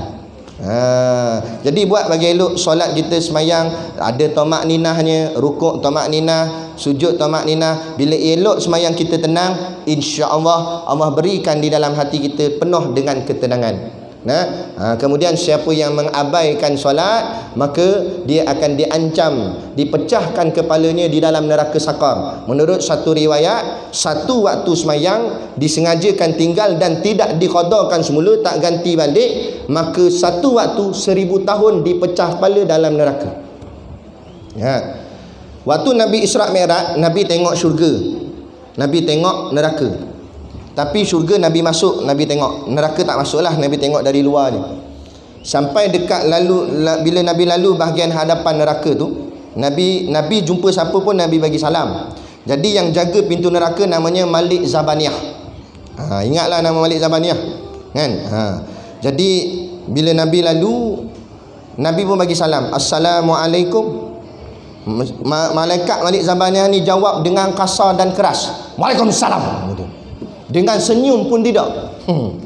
Nabi pun tanya malaikat Jibril, awak garang sangat, cengih sangat. Cengih tu bahasa kita lah. Tak adalah Nabi kata cengih. Tapi maksudnya begitu. Nabi kata awak yang garang sangat ni, bagi salam pun senyum pun tidak. Kata malaikat Jibril, memang Allah cipta Malik Zabaniyah ni sejak dari permulaan ciptaannya sampai bila-bila dia tidak akan senyum. Kerana Allah nak menyiksa ahli neraka, biar satu nikmat pun mereka tidak akan dapat. Kerana senyum itu satu nikmat. Sehingga kan sekecil-kecil nikmat, hatta senyum pun ahli neraka tidak akan dapat rasa. Sampai Allah buat malaikat Malik Zabaniyah tidak senyum. Kata dah takdir, ada orang masuk penjara, warden penjara senyum lagi. Betul tak? Betul tak? Ada yang pernah? Tak pernah lah. Masuk kita, Assalamualaikum tuan. Dia, Waalaikumsalam. Dia senyum lagi. Warden penjara cengih-cengih, dia misai macam tanduk kebau misai, tapi senyum. Main dengan neraka tak ada senyum lah. Allah tak bagi langsung. Kerana kata malaikat, kalau Malik Zabaniyah senyum, berjoget ahli neraka. Kerana seronok dapat nikmat walaupun sikit gitu. Nak menunjukkan azab sungguh duduk dalam neraka tu. Apatah lagi orang yang meninggalkan solat, kemudian tidak ganti solatnya, maka akan dipecahkan kepalanya. Kalau macam kita kepala pecah kat dunia ni, katalah contoh, main-main motor, boom, lori langgar, pecah kepala. Pecah kepala tu sakit sekali tu je, lepas tu mati, hilanglah sakit. Mana ada orang mati sakit lagi? Tak ada dah. Habis sekali tu je sakit. Tapi main dengan neraka ni, Allah buat tak mati-mati, tu masalahnya. Tak mati-mati, lepas pecah kepala, jadi balik kepala, pecah lagi, jadi balik kepala, pecah lagi. Maknanya sakitnya bertalu-talu. Kalau pecah mati terus, selesai. Tapi ini tak mati, itu masalah. Macam orang potong leher kita, lepas tu masa tu sakit lah, lepas potong mati terus, selesai dah, sakit tak rasa dah. Tapi ni dia potong tu tak mati-mati, duk gesek, sakit sampai bila-bila sakit. Satu waktu 1000 tahun. Bayangkanlah. Sebab tu awal-awal yang akan disoal ialah semayang. Allah akan tanya malaikat, buka buku catatan berapa lama dia hidup dan berapa banyak dia semayang. Ikut-ikut katalah hidup dia 60 tahun contoh. Kira-kira 60 tahun tolak tahun balik apa semua, campur dengan setahun 365 hari. Satu hari ada 5 waktu semayang, darab, sepatutnya semayang dia ada 5.8 bilion contohlah. 5.8 bilion waktu. Tapi tengok kadar yang dia semayang cukup tak 5.8? Tengok-tengok 5 bilion je, 0.8 lagi tak semayang. 0.8 lagi tak qada balik, tak ganti balik, maka 0.8 itu akan didarab 1000 tahun. Kira lah. Berasap kalkulator pun tulis, aku pun tak boleh kira, teruknya hang, dia kata. Jadi nak buat macam mana? Dah zaman kita dulu zaman Pop Yeye, zaman seluar kembang bawah apa semua, naik Vespa dulu, zaman kugiran, tak semayang lagi lah, katalah contoh. Nak kita ganti balik sekarang, qada. Macam mana nak qada? Mudah. Kalau nak buat sekaligus memanglah tak makan tak minum lah kita buat sikit-sikit. Pas mayang subuh, qada subuh. Pas mayang zuhur, qada zuhur. Pas mayang asar, qada asar. Lama mana ustaz nak buat? Anggarkan banyak mana yang kita tinggal. Oh, mana nak ingat ustaz? Anggarkan saja.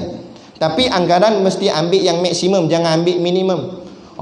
Dia pun ambil minimum, dia kata setahun je rasa, pada 10 tahun tinggal. Tak haji gitu. Ambil lebih. Andai kata ulama, kalaulah kita dah ganti, cukup dah sebenarnya, bayar hutang tu selesai dah, tapi kita masih buat lagi qada tu, tak jadi masalah, kerana semayang qada yang berlebihan itu akan jadi sunat, Allah tetap akan berikan pahala. Lebih tak ada masalah tuan-tuan, tapi yang kita takut kalau tak cukup. Kalau tak cukup nanya. Jadi kita buat pelan-pelan, nak betulkan balik kehidupan kita. Moga-mogalah. Ataupun kadang-kadang mungkin boleh jadi kita semayang, tapi semayang kita tak sah tanpa kita sedar. Jadi ganti juga, kena ganti juga.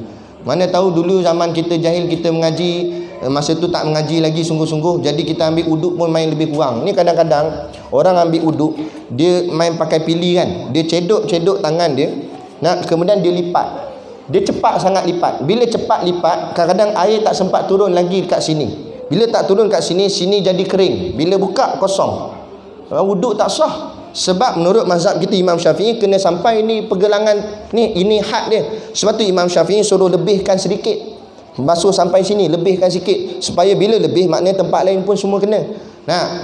Jadi bila kita buat gitu, kita ingatkan sah, sebab masa tu tak mengaji lagi, kita pun semayang, rupanya semayang tak sah sebab wuduk tak sah. Lama mana buat? Kat 10 tahun. Jadi wajib qada balik 10 tahun tu, kena buat balik. Itu wuduk. Ada kadang-kadang semayang Fatihah tak betul baca. Fatihah ni rukun qauli. Kadang-kadang dalam mazhab kita pula Imam Syafi'i, rukun qauli tu wajib dengar di telinga sendiri. Ini kita buat senyap je. Ataupun dia baca wish. Itu bukan mazhab Syafi'i, itu mazhab wish nama dia. Ada baca mana boleh, dia kena dengar di telinga sendiri, tapi pelan lah, jangan kuat. Bismillahirrahmanirrahim, alhamdulillahirabbil alamin. Pelan gitulah. Kuat sangat baik jadi imam. Ni Bismillahirrahmanirrahim. Imam sampai lupa nak baca pun. Lah kali rukuk terus je. Jadi gitulah. Moga-moga menjawab straight terus 3 soalan. Pandai ustaz bagi 3 sekali tu. Jadi kurang-kurang itu insya-Allah mendapat menjawab persoalan kita insya-Allah. Terima kasih kepada Pak Ustaz.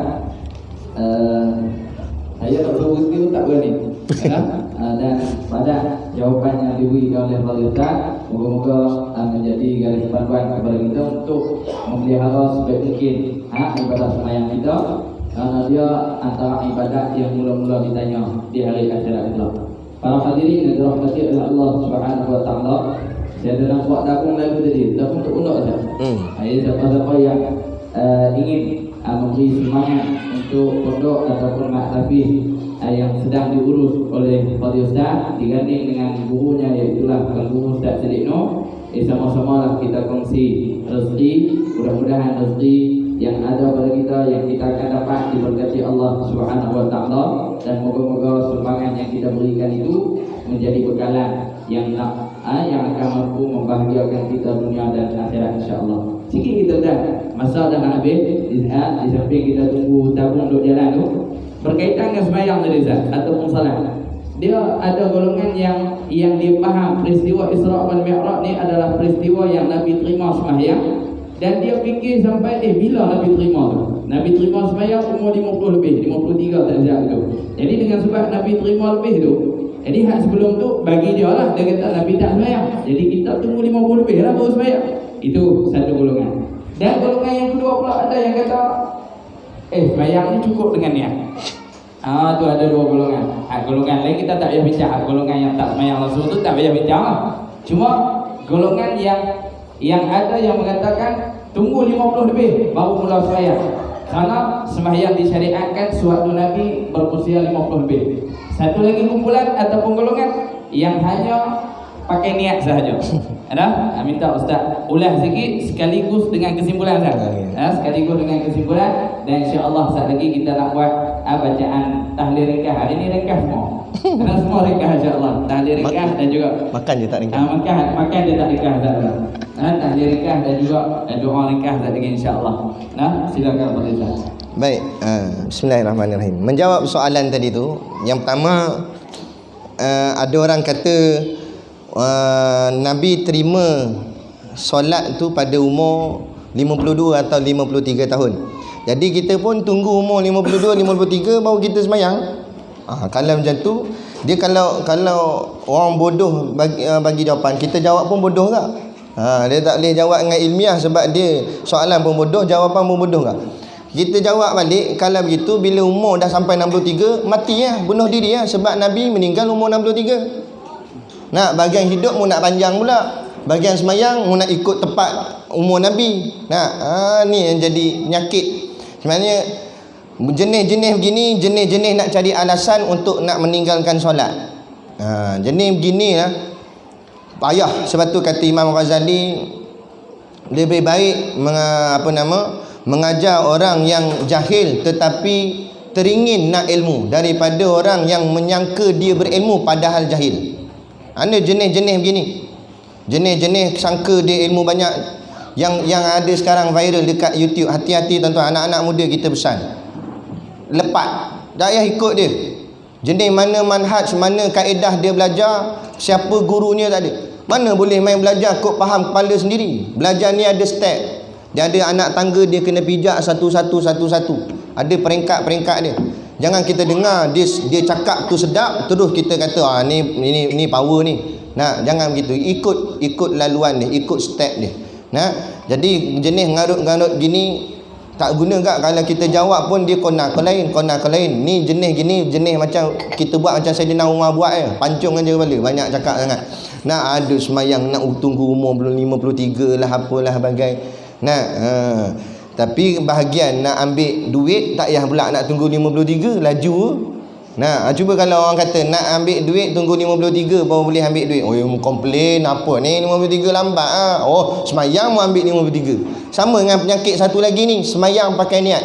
Dulu ada ustaz di Pangkor, Tok Guru Siddiq Noh cerita. Dia kata di Pangkor ada geng semayang pakai niat.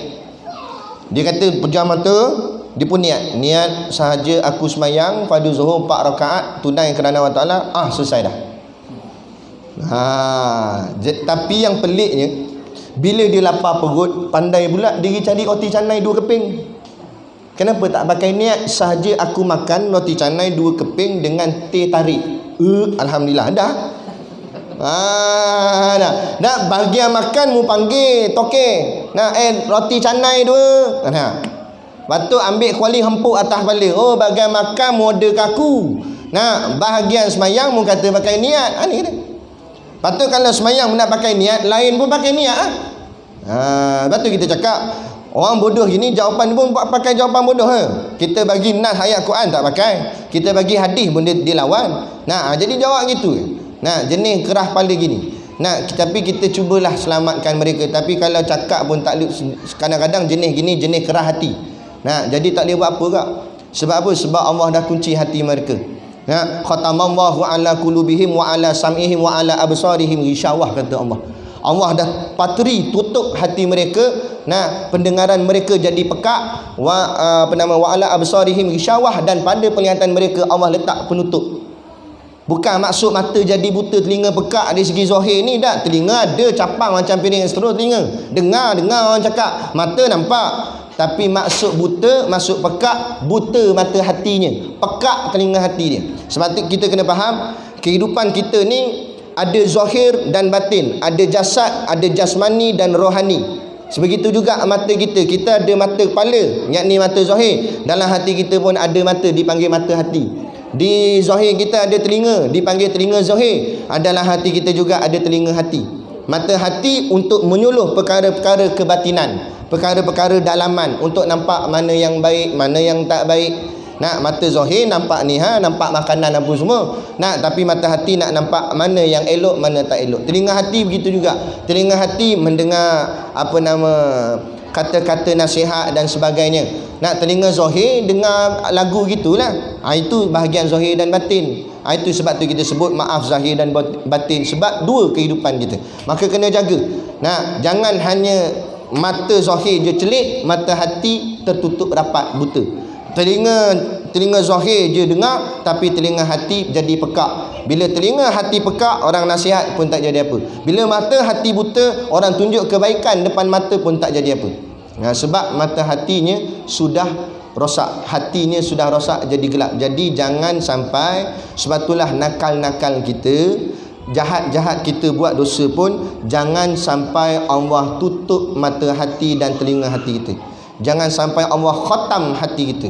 Nah, kalau sampai tahap Allah khatam, tak jadi apa dah. Seperti mana ayat ke-6 dalam Baqarah Allah sebut, innal ladzina kafaru sawa'un 'alaihim a anzartahum am lam tunzirhum la yu'minun. Sesungguhnya orang-orang kafir itu sama ada engkau beri amaran, bagi nasihat ke tak bagi nasihat ke, la yu'minun, mereka tetap tidak akan terima, mereka tetap tidak akan beriman. Moga-moga kita dijauhkan daripada sifat-sifat ini. Na'udzubillah min zalik, insya-Allah. Jadi sekadar itu jawapan. Mohon.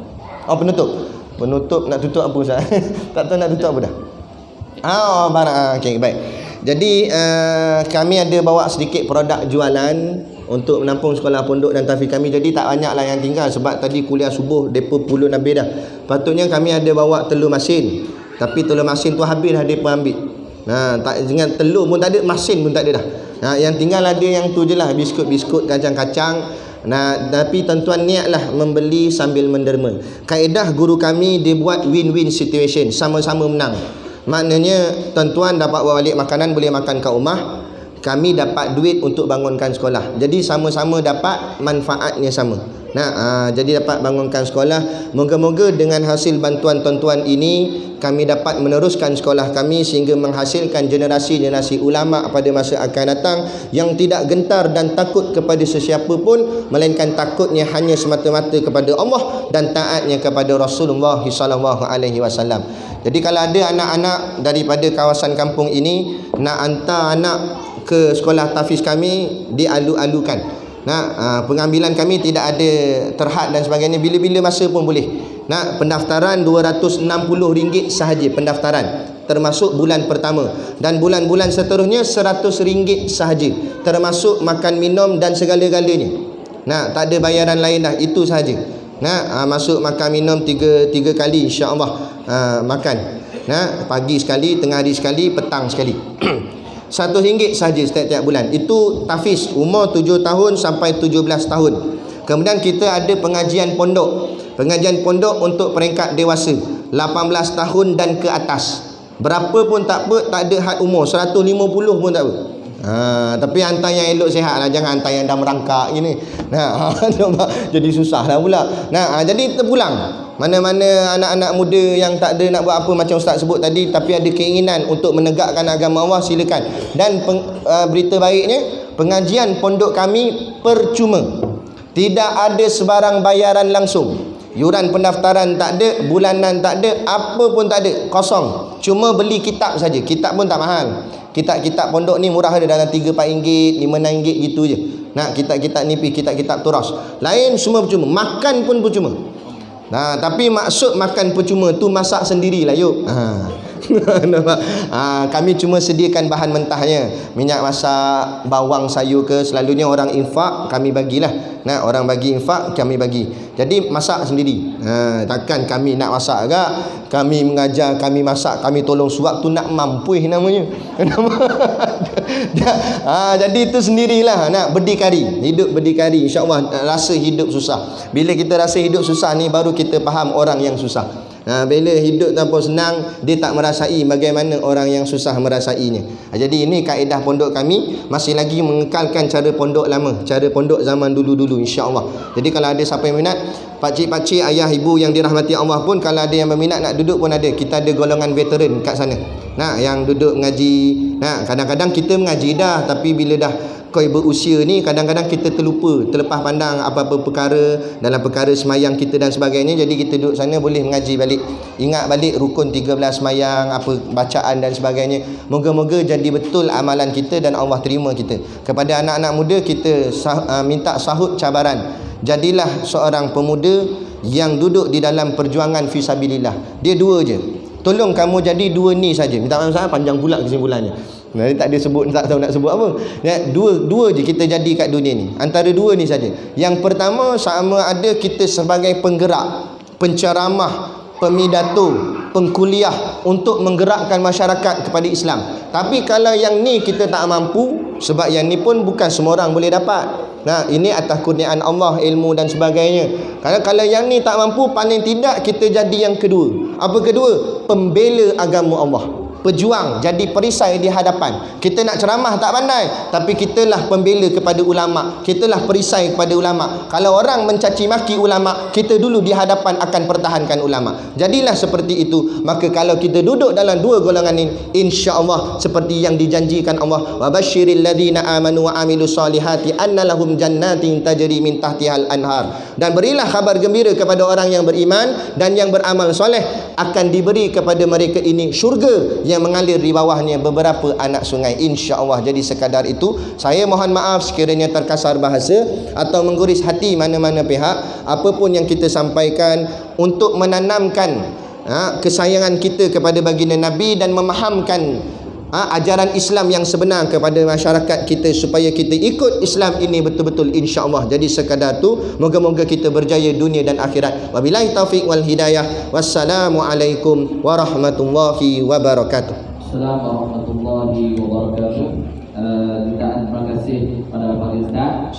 Jadi saya yakin banyak benda lagi yang Ustaz ingin sampaikan, dan saya yakin juga tuan-tuan yang daripada tadi bertemu tak bangkit, maknanya tuan-tuan pun masih bersedia untuk mendengar apa yang disampaikan oleh Pak Ustaz. InsyaAllah di lain masa dan di lain masa, insyaAllah kita cuba aturkan untuk program-program yang lain. Kita akan bersama lagi dengan Pak Ustaz ataupun guru-guru yang lain, insyaAllah.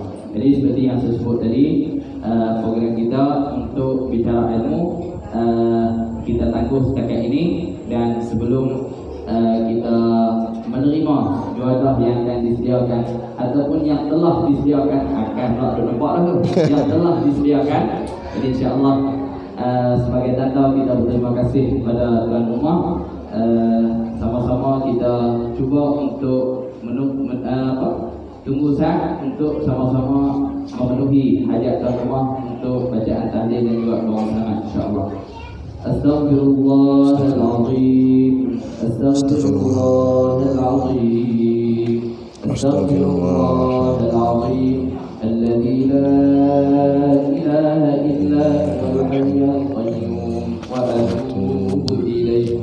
Ila hadratin Nabi Mustafa Muhammadin sallallahu alaihi wa alihi wa sahbihi wa sallam, wa kaffatil anbiya'i wal mursalin. ثم إلى أرواح العلماء والفقهاء والأصوليين والمفسرين والمحدثين، خصوصا إلى أرواح من اجتمعنا هنا بسببهم، وإلى أيضا أرواح أهل القبور من جميع المسلمين والمسلمات والمؤمنين والمؤمنات. شيء لله، لهم الفاتحة.